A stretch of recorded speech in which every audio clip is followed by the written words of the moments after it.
Chers confrères, je suis ravi de vous retrouver pour une nouvelle édition de Héritage TV.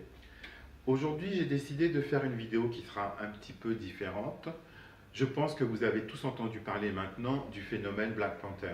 You get to decide what kind of king you are going to be. Don't freeze and never freeze.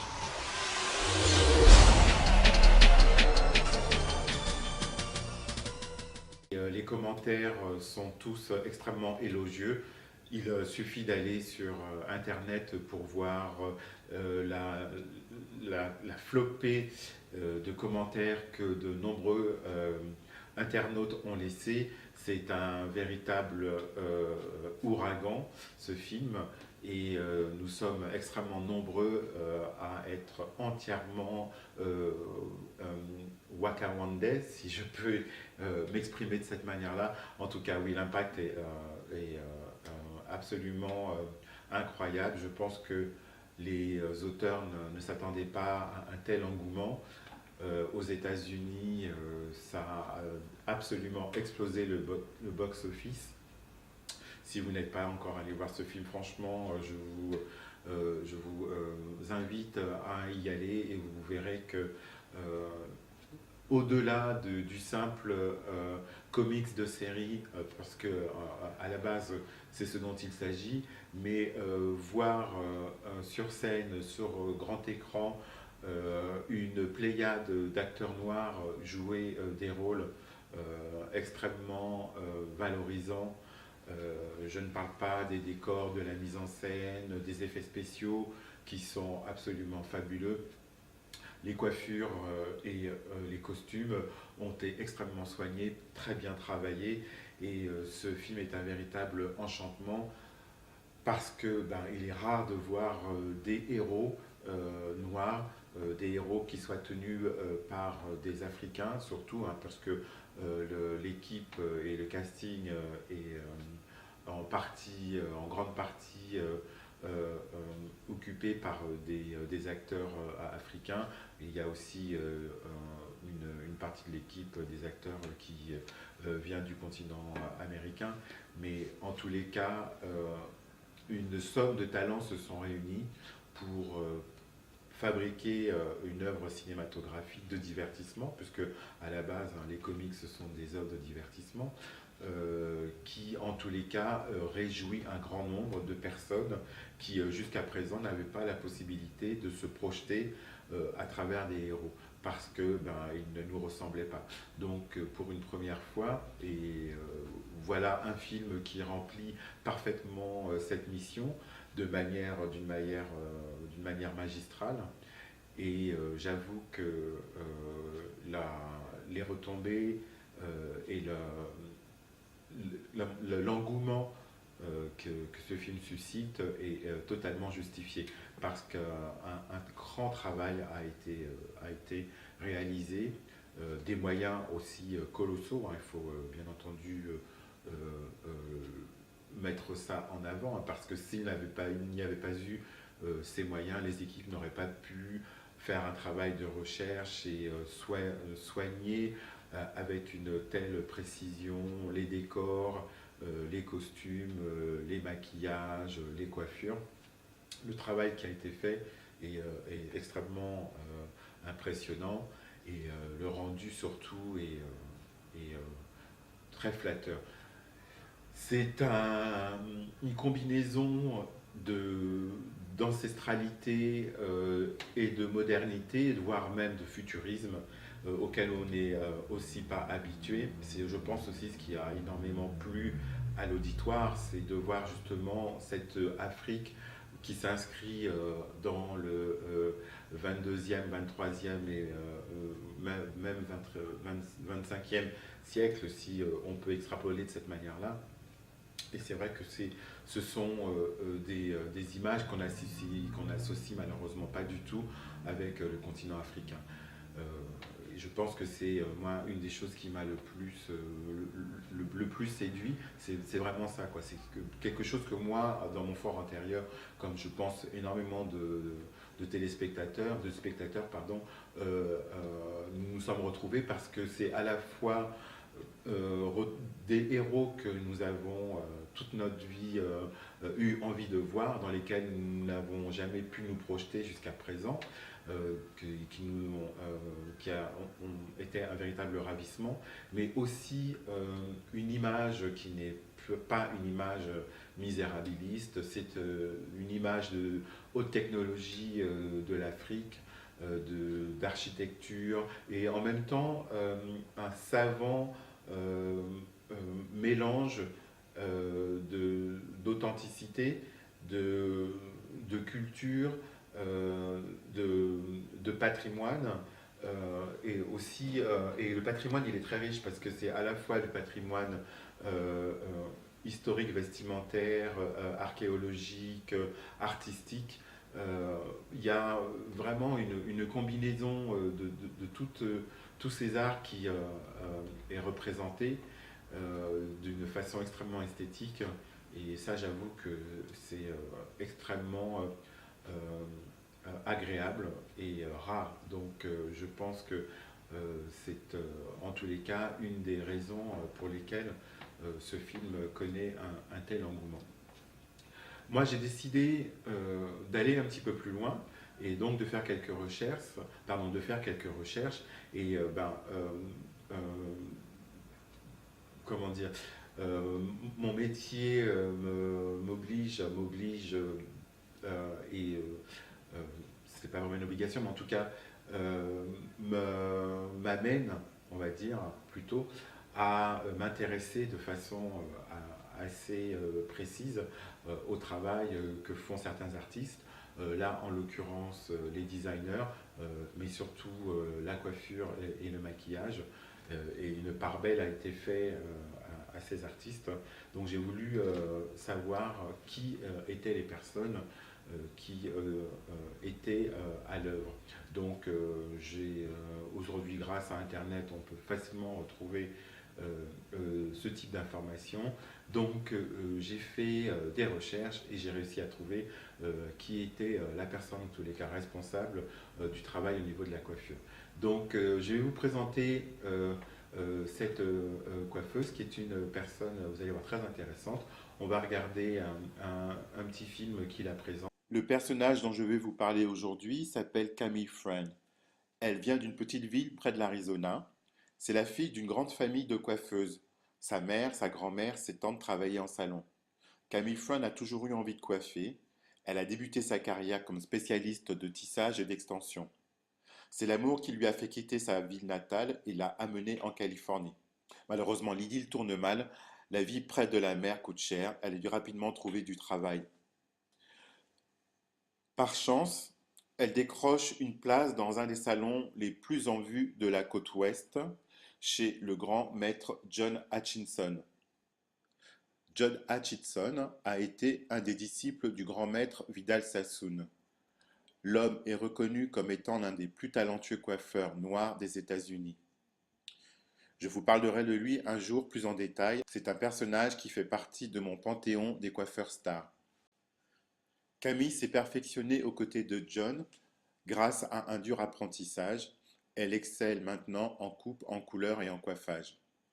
Son emploi du temps ne connaît pas de temps mort.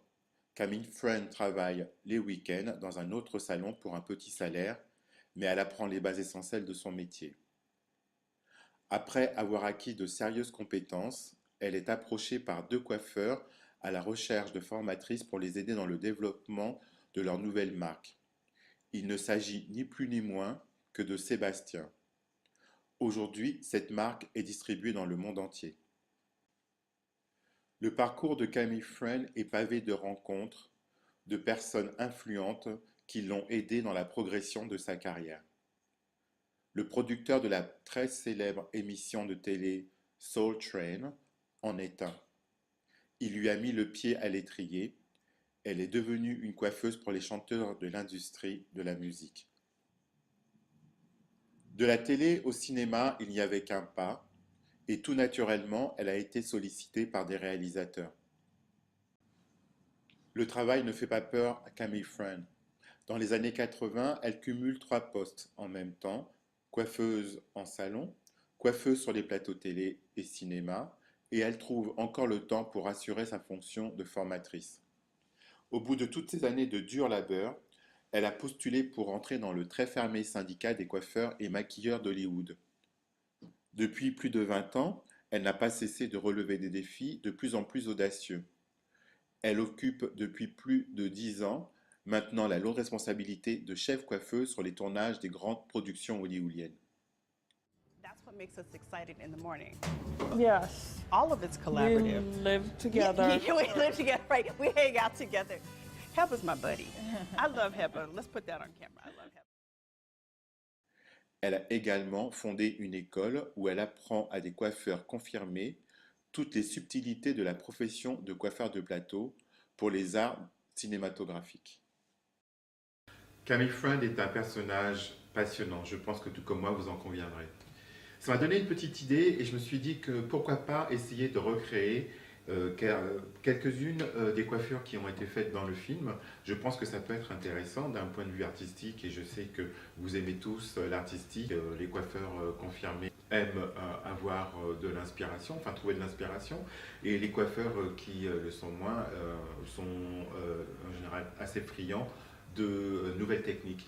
Donc j'ai décidé de prendre une, deux, peut-être trois techniques que je vais vous montrer. Donc je vais déjà commencer par en faire une aujourd'hui sur cette vidéo.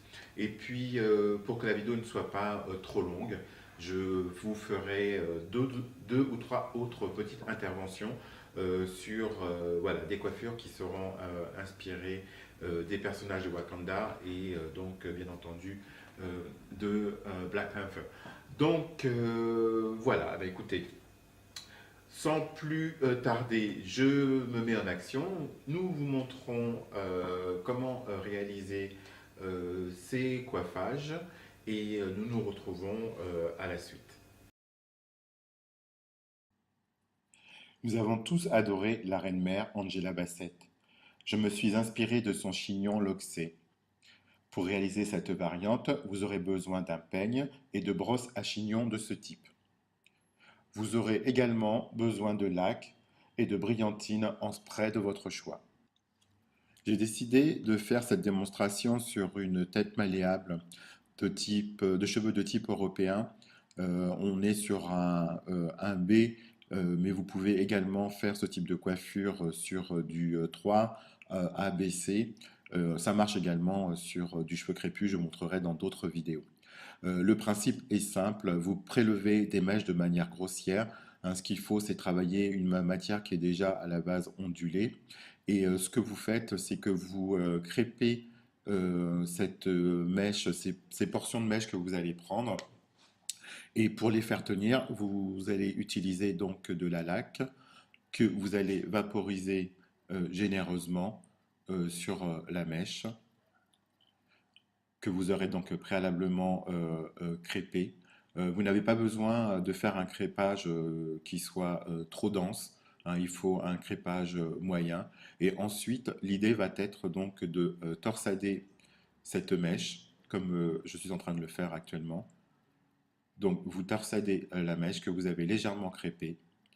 Et ensuite, vous allez utiliser un fer plat à température moyenne pour fixer ce crêpage, ce qui va vous donner comme aspect un effet de lox. Donc vous travaillez avec votre fer sur toute la mèche. S'il y a besoin, vous pouvez rajouter un peu de laque. L'idée n'est pas d'obtenir une mèche, une lox d'aspect extrêmement lissé ou en tous les cas défini. Hein. On est sur une coiffure, vous allez voir à la fin, qui est très organique. Donc l'esprit de cette coiffure et le travail de ces mèches doit être quelque chose qui doit être assez libre en termes de construction. C'est la raison pour laquelle je n'utilise pas de peigne pour faire des séparations. Hein, encore une fois, on fait des choses de manière très instinctive, très organique. Mettez les grosses mèches ou les grosses sections de côté de façon à pouvoir travailler ensuite des sous-sections de manière plus aisée. Et comme vous le voyez, un crépage léger, donc de la mèche. Pas trop dense, encore une fois, j'insiste. Par contre, n'hésitez pas à laquer de manière homogène sur tous les angles, c'est important. Et ensuite, vous torsadez.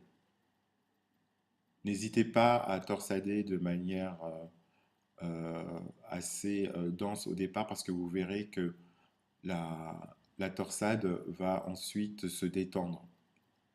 Et ce n'est pas un problème parce encore une fois, ce que nous recherchons, c'est à réaliser une coiffure qui aura un aspect organique, hein, naturel, un effet coiffé-décoiffé, et donc on ne recherche pas quelque chose de précis, de poli, d'extrêmement lissé ou défini, précis. Hein, ce n'est pas le but de ce coiffage. Vous pouvez utiliser différents types d'outils pour réaliser ce crépage. Donc là, je vous montre des peignes à queue fourche, des peignes classiques, où vous pouvez également utiliser un peigne à queue traditionnel, le type de peigne qu'on utilise pour faire des mises en plis. Donc vous voyez, on a torsadé, la mèche s'est un peu détendue, donc on revaporise de la laque et on retravaille sa mèche avec le fer en continuant de torsader. On fixe au mieux. Organisez votre travail. Faites plusieurs séparations sur la zone crânienne de façon à déterminer le nombre de locks que vous allez réaliser. Ça vous donnera également une visibilité sur la manière dont vous allez ensuite pouvoir entrelacer vos locks pour former votre chignon.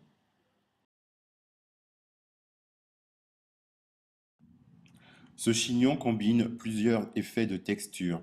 Sur la gauche, nous avons réalisé un tressage et de l'autre côté, nos fausses locks. Il nous faut maintenant une base solide pour pouvoir monter notre chignon. Nous allons donc procéder à un crépage suffisamment dense pour pouvoir ensuite monter une coque.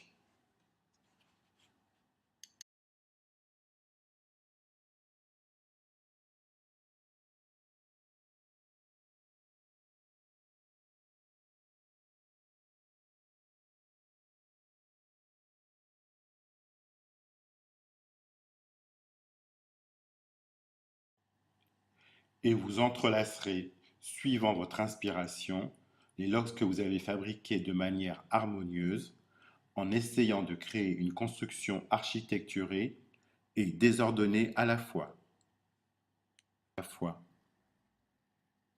Souvenez-vous que l'idée de ce chignon est de créer quelque chose de très organique, donc libre. C'est ce qui apportera à votre chignon une touche de modernité. Travaillez bien votre crépage, il est important que vos fondations soient bien établies.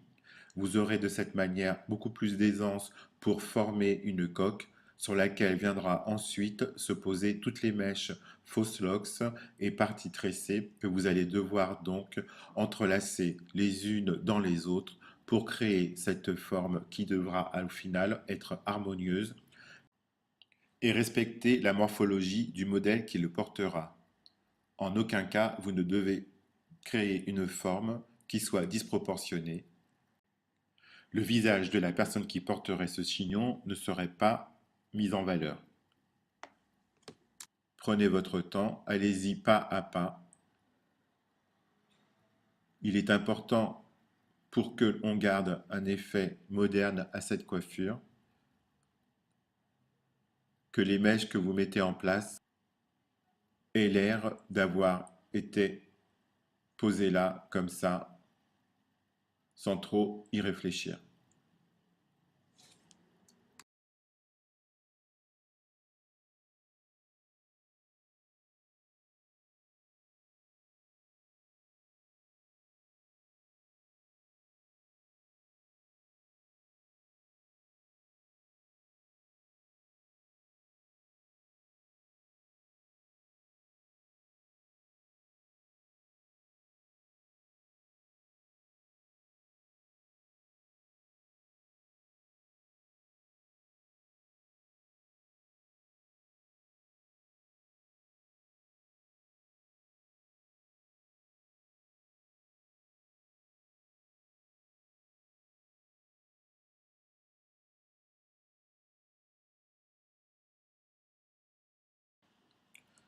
Ajustez le profil, redéfinissez la ligne de Luc.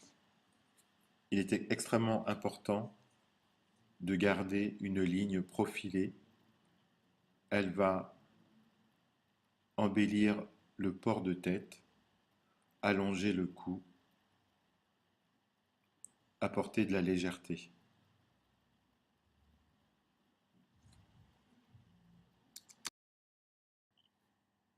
Vous utiliserez votre spray lac pour fixer l'ensemble et utiliserez votre brillantine en spray pour apporter de la brillance et donner un joli finish. Et bien voilà, c'est terminé. J'espère que cette démonstration vous a plu. Vous voyez ce travail de l'ox factice, temporaire, semi-permanente. Voyez, on peut décliner cette manière de travailler le cheveu à l'envie. Ces techniques que je vous ai expliquées et démontrées peuvent être aussi employées pour réaliser des coiffures éphémères. Donc j'espère que ça vous a plu. Comme je vous l'ai dit, d'autres démonstrations d'inspiration Black Panther seront faites. Vous pouvez aussi me suggérer des choses si vous en avez envie. En tous les cas, j'espère vous retrouver très bientôt. Pour rester informé, vous connaissez déjà les gestes qu'il faut faire. Vous inscrire sur, vous abonner sur la chaîne est le geste le plus sûr pour être informé lorsqu'une vidéo est mise en ligne. Et puis, écoutez, n'hésitez pas, encore une fois, à commenter, partager, faites savoir autour de vous que cette chaîne existe. Et c'est un lieu de rencontre qui, j'espère, va attirer de plus en plus de coiffeurs. Pour finir, je citerai cette maxime que j'ai fait mienne. Étudiez, pratiquez, excellez et amusez-vous dans les salons. À très bientôt.